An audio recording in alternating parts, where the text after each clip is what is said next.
बहुत प्यार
मतलब सुप्रिया जी आपकी दीदी सुनती हैं तो क्या रिप्लाई देती हैं आपको देखिए।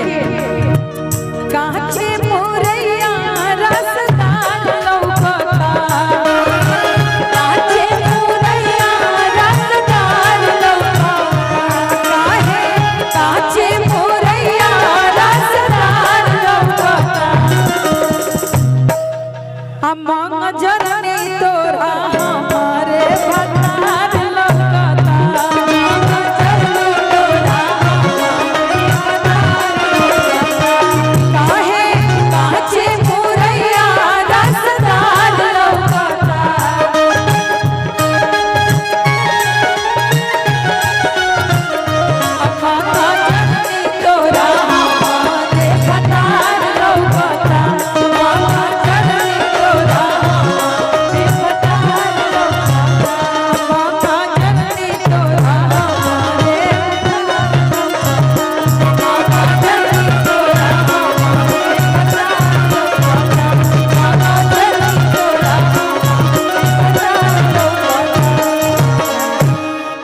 बहुत सुंदर।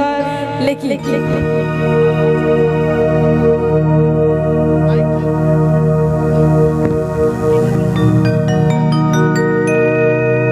Hello hello